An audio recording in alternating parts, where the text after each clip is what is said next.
Well, good morning. You know, I decided to do a demonstration on what I'm doing with when I'm teaching my classes. So anybody that has a teen or kids or whatever that might want to come in and do the program, that way they'll kind of see how, at least how I work, anyway. So I taught classes in Arizona to snowbirds, and not necessarily the kids, but snowbirds, because they were afraid to take an art class because they always would say, I don't know how to draw. And I would always tell them, you don't have to know. I will outline it for you and I will walk you through it. You do not have to do that. And so they said, sign me up, so it was cool. Yeah.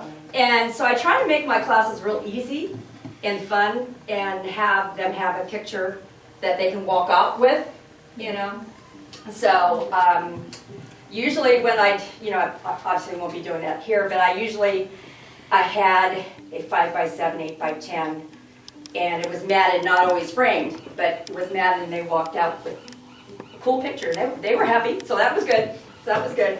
So how I start out for my class is I actually cut out a little flower thing or whatever it is I'm going to use, and depending on the paper, and the animal or whatever we're working on, sometimes I'll enlarge it, sometimes I'll shrink it, depending, because I usually try not to make it any bigger than 8x10, because that just gets way overwhelming and people just go, I can't do that, So what I do, I'm gonna kind of, since we have a small crowd here, I outline it in, I learned not to do the gray, because even though some of it will disappear, some of it won't. So I kind of started to change that a little bit.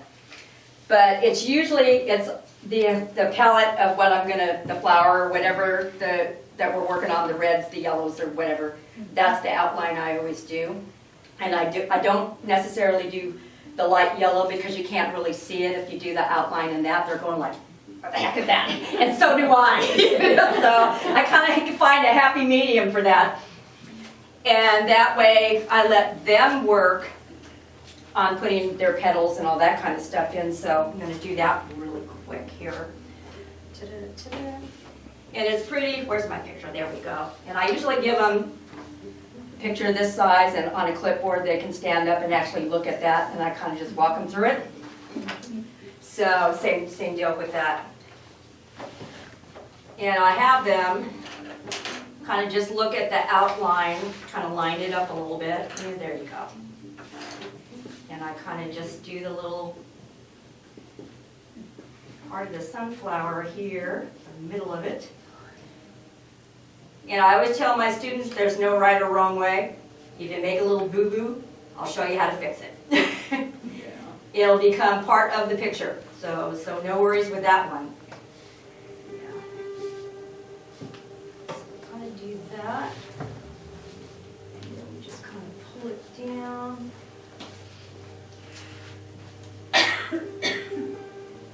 Usually when I'm doing my own pictures, it takes a lot longer because I'm kind of a photorealistic, so I do layer on layer, so it kind of, mine's a little tad different than how the students' pictures are going to turn out.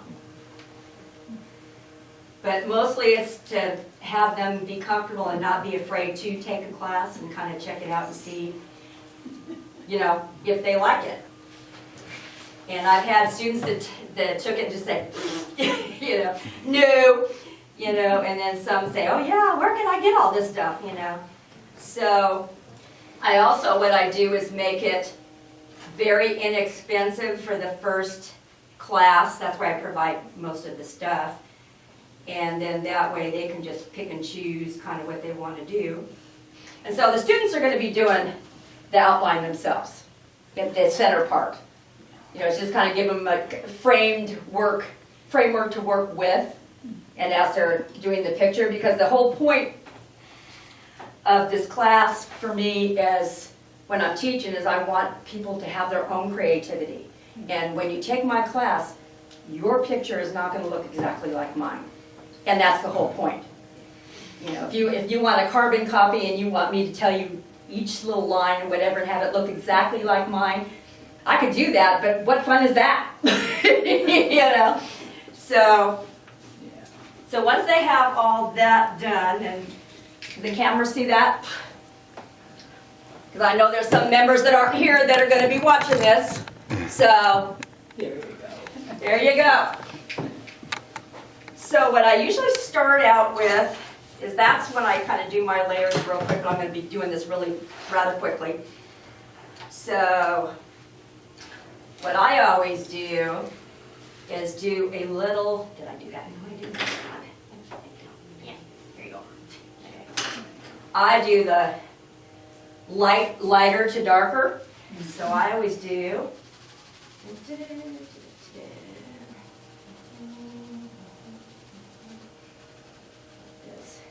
And what's nice about this particular picture of flowers, you can do each petal so you don't have to actually, space it off. It's already spaced off for you. And then what I do, real easy, especially with smaller areas that you're working with, good old nice little Q-tips from the dollar store. That's it. That's what you're going to be blending with, and also a good old cheap thing of paper towels. That's all you need.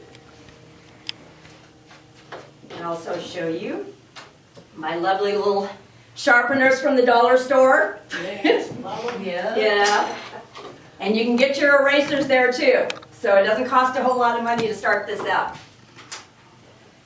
And these pencils I'm working on are the ones that my students are going to be using.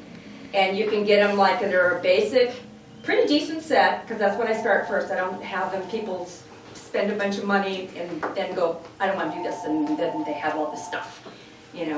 This I got in my little store for $5 for 24 of them. And they're pretty basic. I wouldn't suggest getting the dollar store ones because they just don't hold up right. They don't have enough color in them and things like that. The pigment in here is pretty good, so you're going to get a pretty good color when you do it. So, there's that. I'm going to do just this one real quick so you can see it. And as you're noticing, I'm using my little Q-tip and blending the color, and what is good about that is it covers up the other white areas. You may not have the color all on, so it kind of smooths it out and blends it in, so it's just all covered. You don't have to worry about it. So I just do it a couple of times, have my students do that, and then I always ask them, are you happy with the color you have on there right now? Some will say no, and I'll say, put more on then. And some will say, oh yeah, I like it. I said, then okay, you're good. Let's let everybody finish, and then we move on to the next part. Oh, wow. Well, good luck, honey. I hope you get it back soon. And a lot of this is people who have never used colored pencil before and wanted always to try it. This teaches a lot of technique, blending, all that kind of stuff, your basic artistic stuff that you know already. But every time you use a different medium, you have to kind of learn how the medium works, and you kind of have to just work around that. So the principles are all the same. Yeah. Just kind of figure out how to do it. I got some problems with mine that I use. Like I say, when I'm at home, I really get carried away with all the colors, so. Yeah, and mine was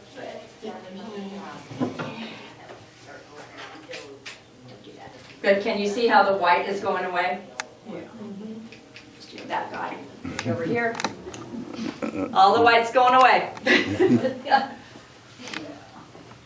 You just do that really quick. Would it be easier if you had an easel, to work on an easel? No, not for this, no. That's why I'm stopping and showing you, because I work sometimes on an easel when I'm in my studio, but I always get up and move it around and look at it from far away and everything, so it's just, that would work pretty well for me right now. Yeah. And like I say, it's all going to depend on how much color they want to put on or not put on. It's totally up to them. All right, yes. And of course, you can see I already made a boo-boo. Got some black in there, went somewhere, which it wasn't supposed to, but that's okay. Yeah, so super duper here.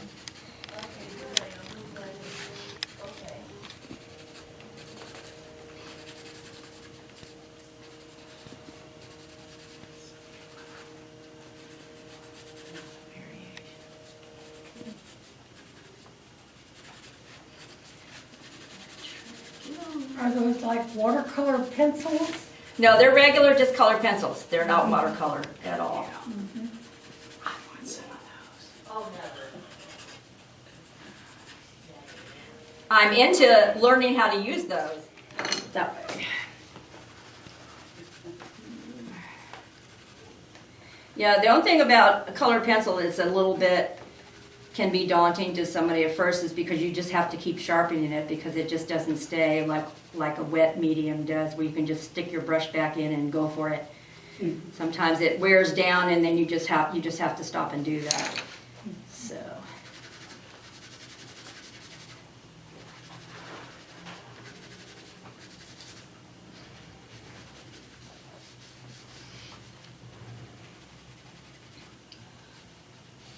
And I just always kind of have a thing about sunflowers. I just love them. All kinds of different ones. It's kind of cool how that works. Actually, I kind of like how this is actually going. Because it's not quite up there. I usually do this, but I'm kind of liking that. Kind of liking the spaces. So I'm just going to go with that.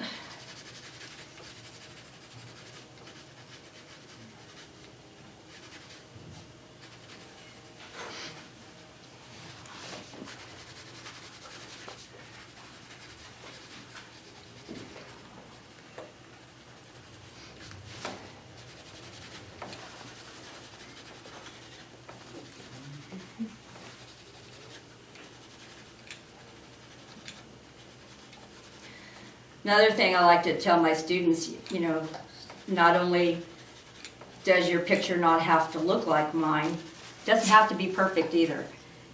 You know, that's a lot I heard here and also in Arizona. Well, I'm just not as good as you are.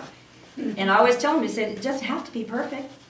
You're just doing your thing, you know, and figuring out what you want to do. You know, if you like it or not, you know. If you love it, that's great. If you kind of checked it out and went, who cares if it's perfect? You're just learning how to do your thing.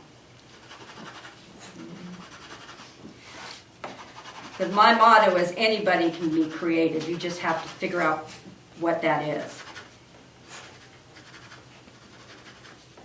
So, I'm going to do that. Now you're using a Q-tip to soften it up? Yeah, soften it up, and also it blends the color a little bit over some of the white spots. So it just depends on how much color you want to put on here and how much of the white you want to show. Right, it kind of takes away those brushes of the pencil, probably. Yeah, it does. But there are colors, I'm going to put more color over the top of this yellow. So it's actually going to blend in more as I go. Sure. So,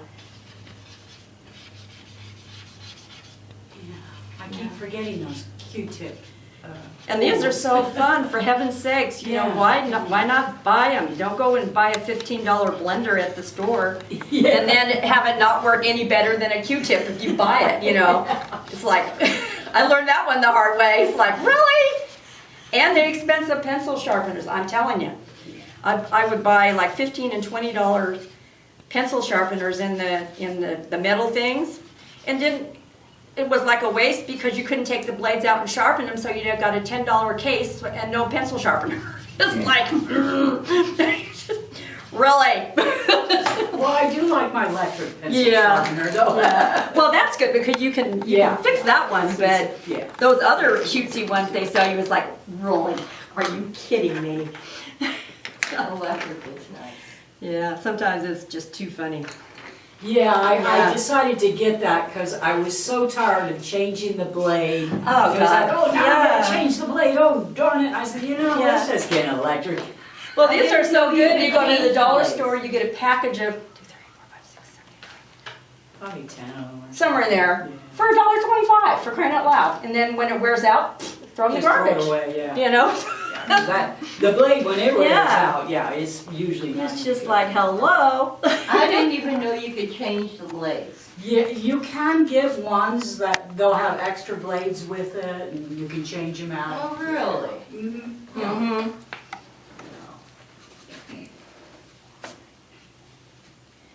I think the only difference for that is probably really good, but then it's time consuming Right. as far as that goes, you know, so you kind of have to deal with that. And could probably be a pain in the yin-yang if you didn't know how to do it right. Oh yeah, that's why my husband used to have to change all my, whatever had a blade on it, he would change it because I didn't want to do it. Didn't know how. I'm kind of figuring it out along the way here. That's okay.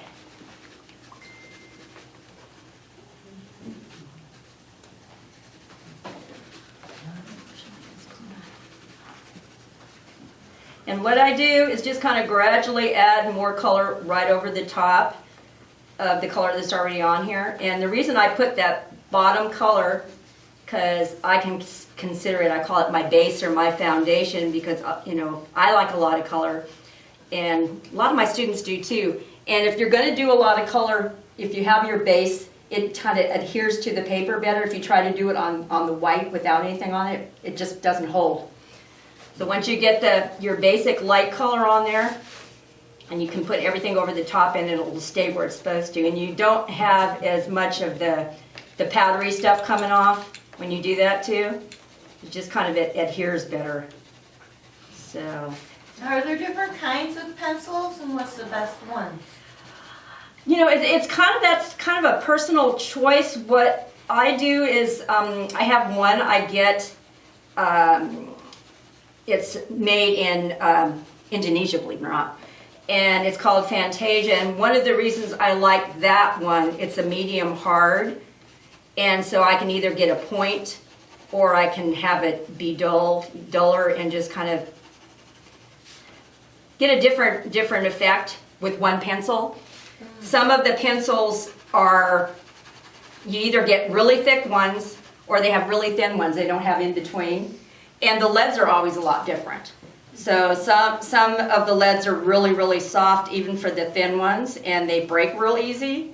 Because when I put a lot of color in, I tend to use a lot of pressure too. So I need something that's not going to just go, you know, break on me too many times.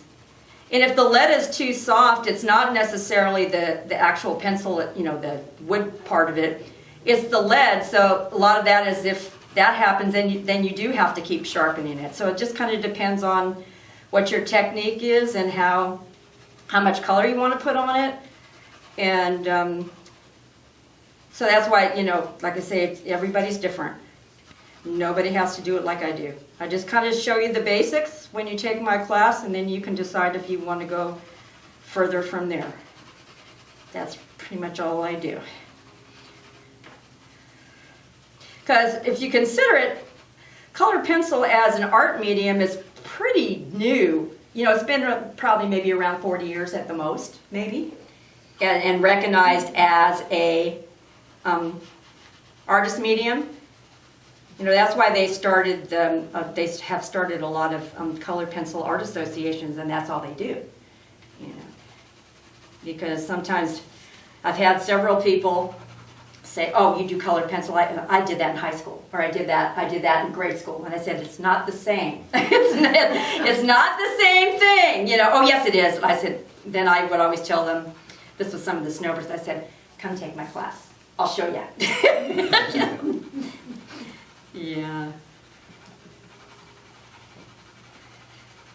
It's so funny because they're the ones that just ooh and ah and say, "I didn't know you could do this." And I said, "Yeah, you can."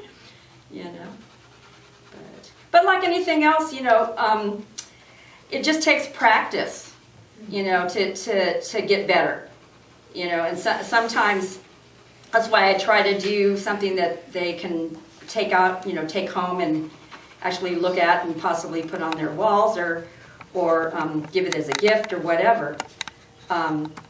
But it takes time to get down your technique and kind of get your style and everything else. It just doesn't happen in a, you know, 2 or 3 hour class. So I really encourage my students that say, "Oh, I really like this, I want to do this." That's why I usually give them everything. If they say, "Oh, I really want to do this," or whatever. So I just give them everything. Pencils, paper, the boards, everything. And what's nice about this color pencil too is depending on your busy schedule, like me, if you're busy like I am, you don't have to wait for something to dry. You can just work on it for a minute, and if you have to go change that laundry, you can just put your pencil down, go do what you got to do, come back and pick it up. And so, now I think I want to do this.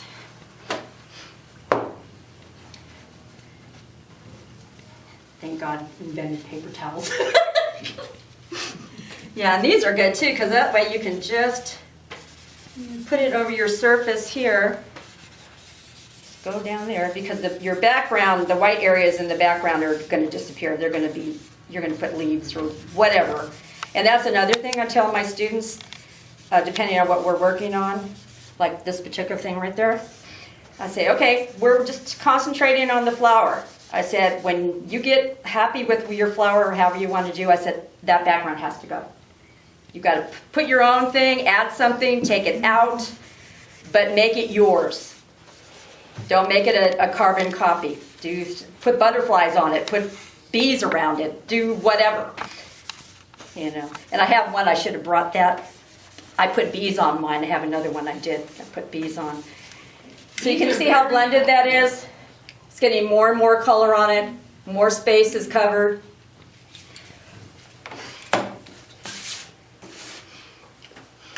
Bees are becoming so popular these days. What's that, hon? Bees. Oh yeah, because they're in trouble and we need to make people want to have them. That's important. Yeah, we don't want them to become extinct. Okay, I'm going to work for my oranges off my original because the picture is better. That they always get faded out a little bit on that.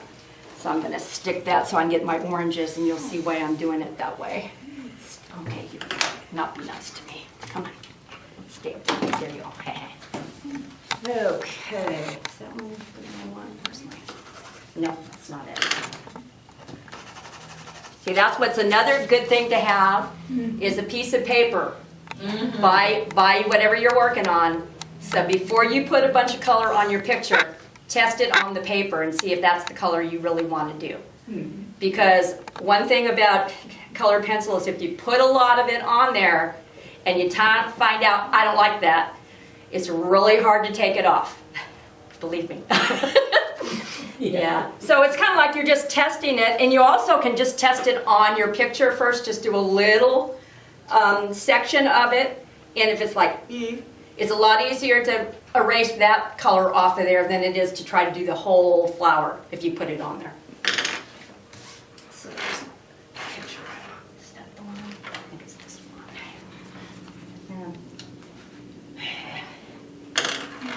The only thing about these, they don't have the colors on them, so I think that's it. So, and what I do is I go back over the section of the petals and I highlight the edges, and you'll kind of see why I do that. Kind of just pulls it all together.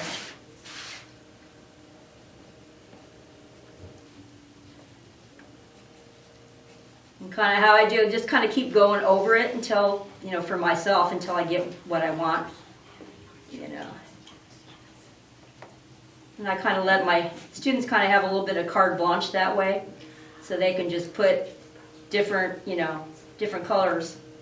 And because sometimes my students would ask, well, what am I supposed to do? And I'll stop, you know, stop what I'm doing, and I'll look at them and say, okay, look at that picture. What do you see?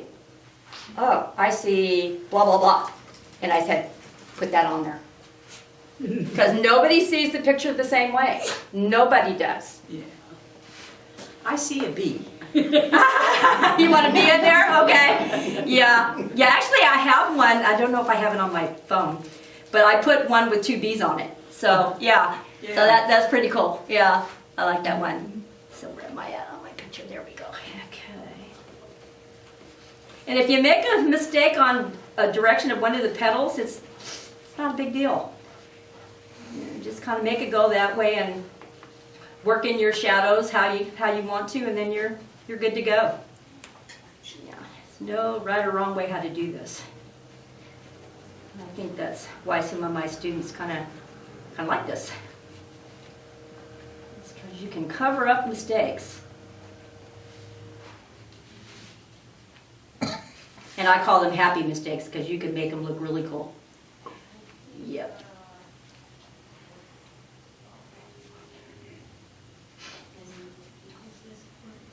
So what you're going to get to when you do this is also, when you see those spaces in between the petals and you want some of that green stuff in there, you can just put it down where you want that to go. And that's what I call personalized, you know, just do what feels right to you. If you want to be on here, put one. In fact, for my classes, I've got some stencils that I'm going to bring too, but they have bees and butterflies and whatever, you know, and they can add that to their composition before they even start putting on the color.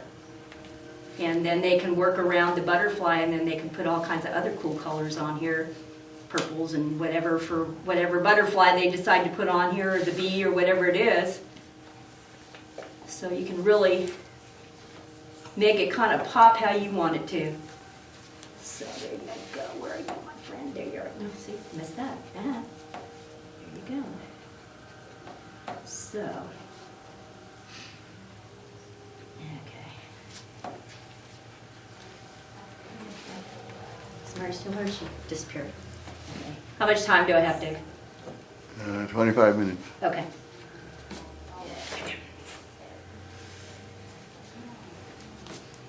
Okay, that's going to be a happy accident right there.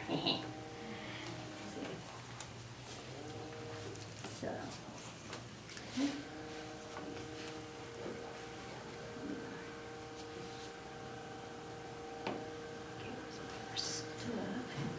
Yeah.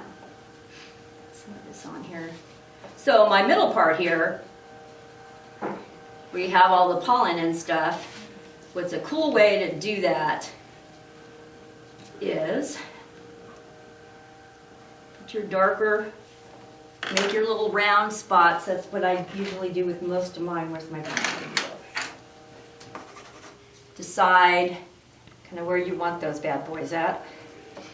And all you do that, make enough space for color to go in there, because you're going to put your yellows in there. Just do that. And it doesn't have to be perfectly on the flower. You can put them wherever you want to put them. Just kind of,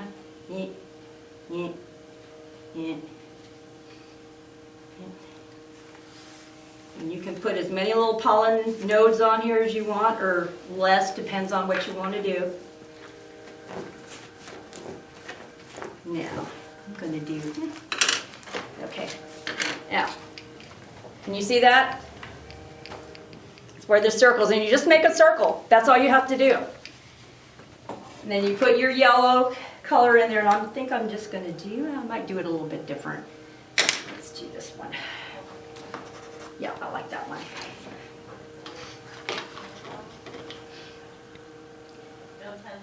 And what's nice about this is you don't have to use the exact same color that's in that picture. You can switch it up to brighter orange or more muted. You can do just about anything with the color, as long as it's the basic sunflower, and you know that's what it is.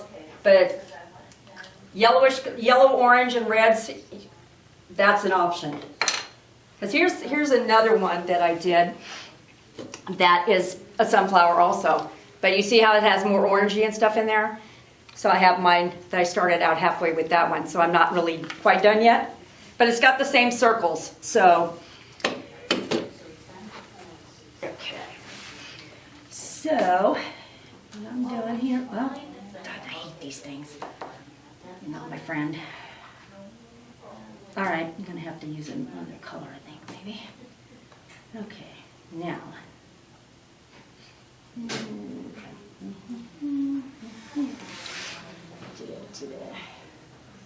And I just want you to imagine my students or teens doing this, because sometimes teenagers are just starting out too, so they don't know the techniques necessarily. So they're just kind of going to be following along.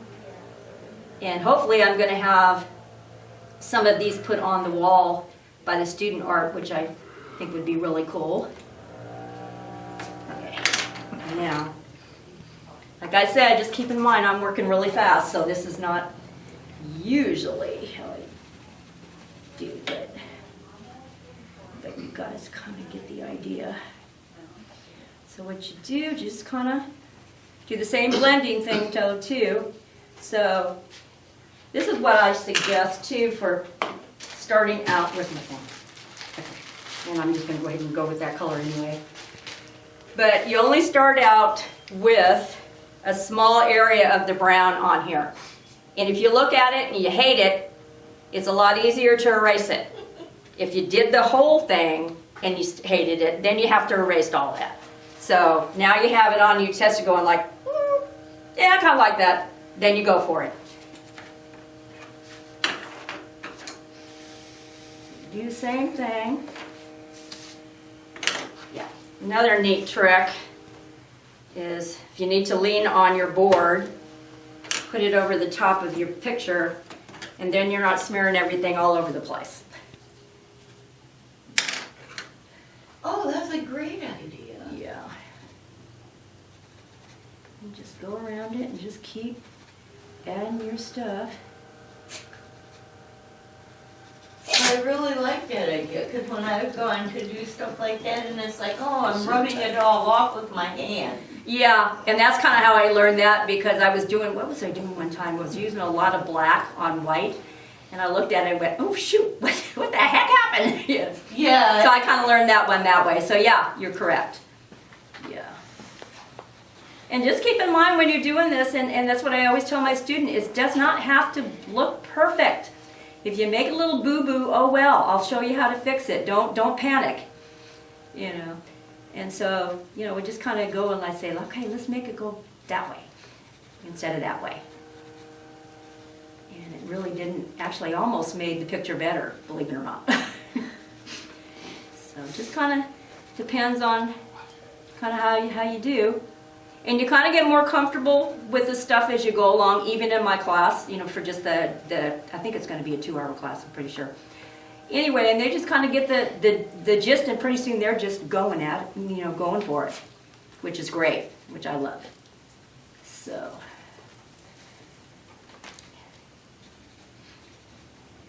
Yeah.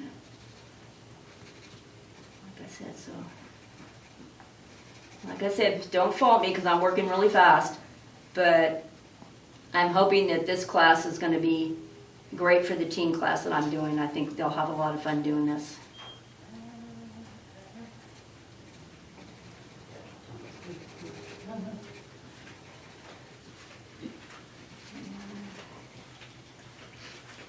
Like I say, I have what I call the blending technique, and I just keep blending it until I get the consistency and as much color on there as I think I want.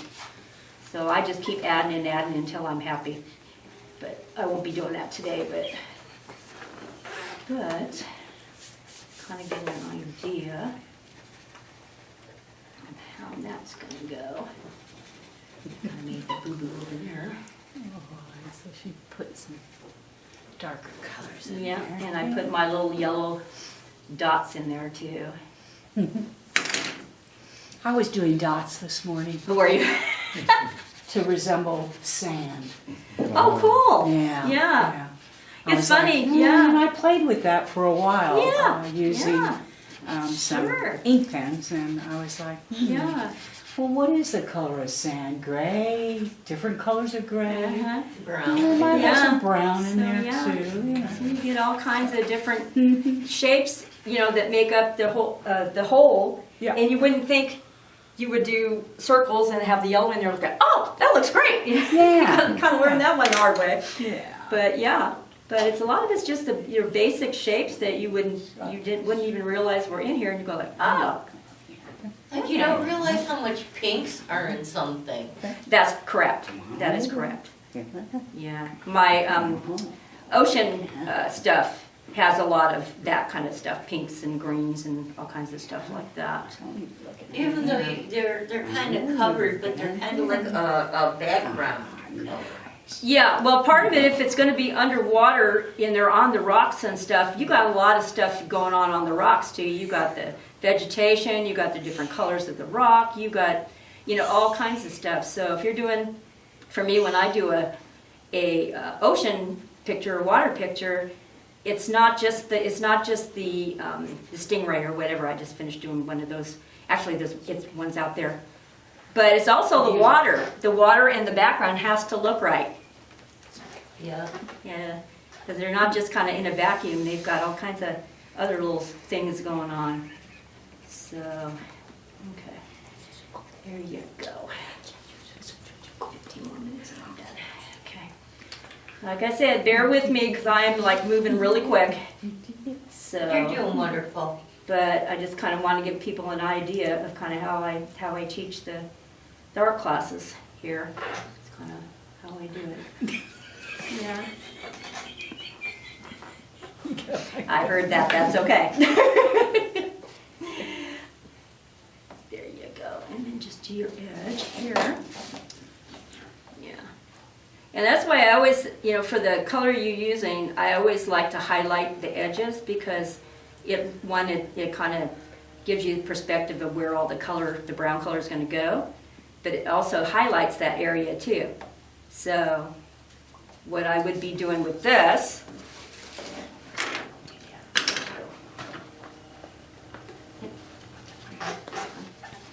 you just take your little thing right here and just kind of keep going. Just blend it as you go.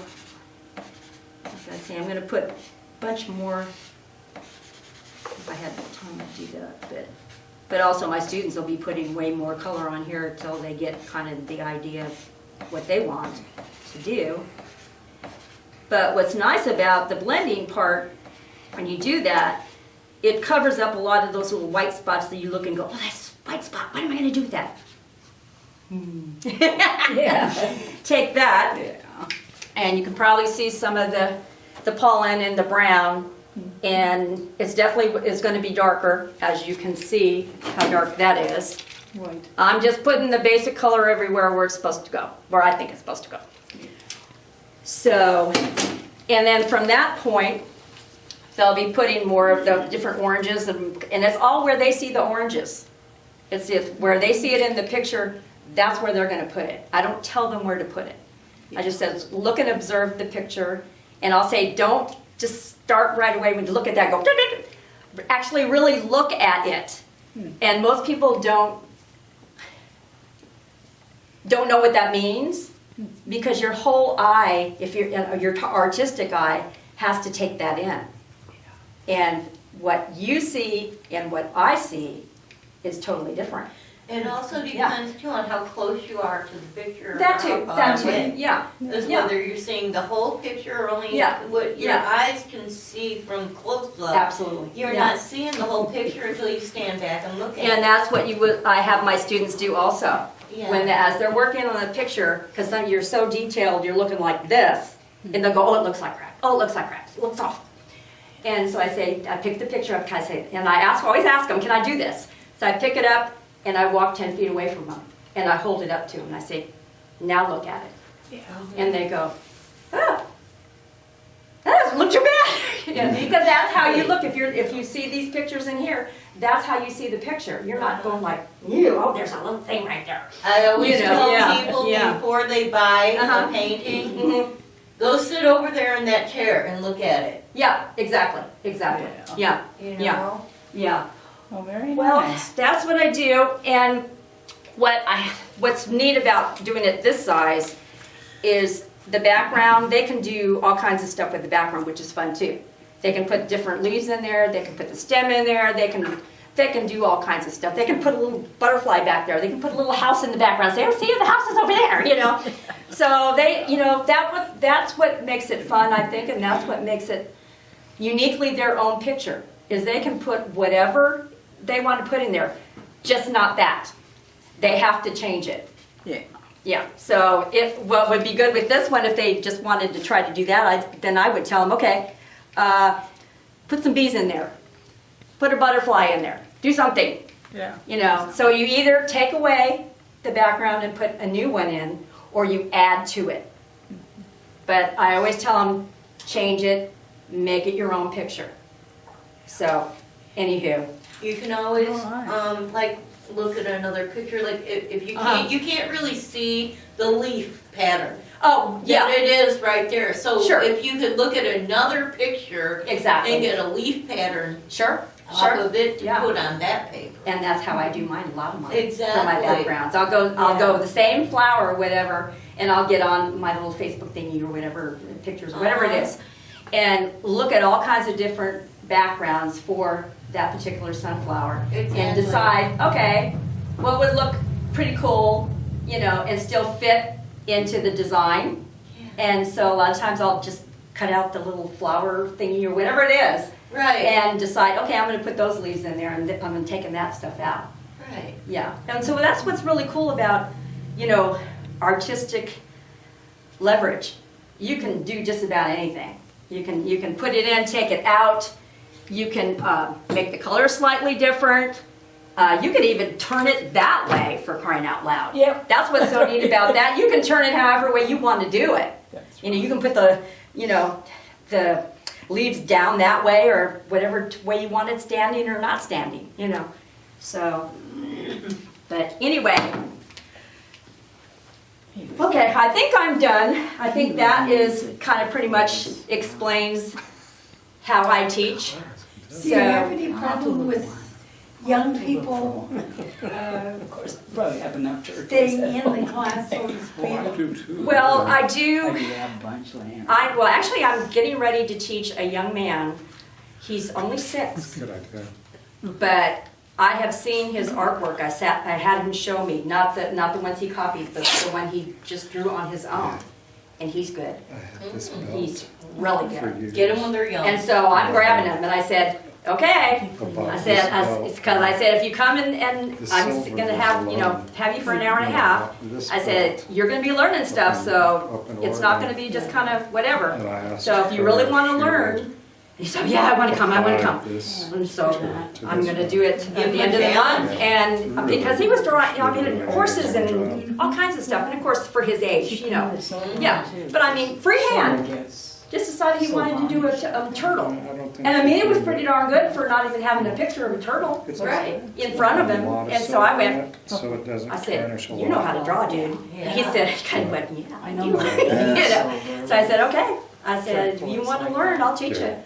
So that's kind of how I do with my students. Before I wear it. And he's I pretty don't have to, 'cause I'm exceptional. always wearing mine. Most kids, 6-year-old kids, don't really have that artistic thing yet. You know, sometimes it comes later, sometimes it comes earlier. At my age, mine was 5 or 6. And so when I saw his stuff, I said, aha, yeah. You know. But also with my kids' classes, I make that real easy and simple. And I don't know if people saw the Mother's Day boxes thing I did for them. They just used stencils and painted and whatever. Yeah. But they can be creative too. It just kind of depends the age group, you know. So my teen class is 13 to 17, is that correct? I think so, Yeah. So, and at that age, if they're already artistic, they pretty much kind of understand what they want to do. It's just giving them the opportunity to do it. And so And the tools. And the tools, yeah. And so that's why I teach, and that's what I try to do. And if they're happy and it works, great. If they decide, no, this is not one of the things I want to do, that's good too, because that's how you learn what you like. You know. Yeah. So anyway, that's done. That's me. Thank you. Very good. Thank you. All right.